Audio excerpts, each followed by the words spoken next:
இன்றிலிருந்து ஒரு புது அத்தியாயம் தொடங்கவிருக்கிறது. வீரயுக நாயகன் வேள்பாரியின் வரலாறு. தென்னிந்தியாவின் மாபெரும் மன்னன், குறுநில மன்னன் வேள்பாரியின் வரலாறு. என்னுடன் சேர்ந்து நீங்களும் நம் மன்னனின் வீரத்தையும் வரலாற்றையும் அறியவிருக்கிறோம். பறம்பு மலையும் தன் குடிகளையும் நேசித்தும் சுவாசித்தும் ஆட்சி செய்து பாதுகாத்து கொண்டிருந்தவன் குறுநில மன்னன் பாரி. அவன் வேளிர்குல தலைவனானதால் வேள்பாரி என்ற பட்டம் பெற்றான்.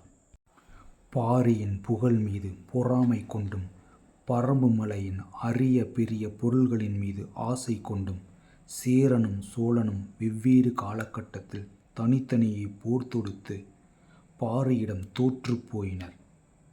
பிறகு சேர சோழ பாண்டியர் என 3 பெருவேந்தர்களும் ஒன்றாக சேர்ந்து பாரியை அழித்தொழிக்க பறம்பின் மீது முற்றுகையிடுகின்றனர்.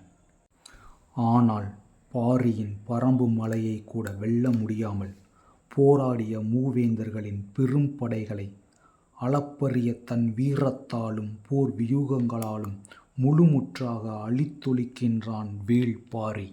அப்படிப்பட்ட வீரம் விளைந்த பாரியின் பறம்பு மலையுடன் பயணிப்பதற்கு என்னுடன் தயாராக இருங்கள்.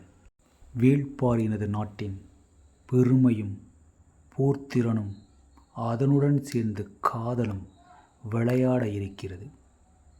என்னுடன் சேர்ந்து நீங்களும் இந்த கதையில் பயணியுங்கள். பறம்பு நாட்டின் வரலாற்றை பற்றி அறிந்து கொள்ளலாம்.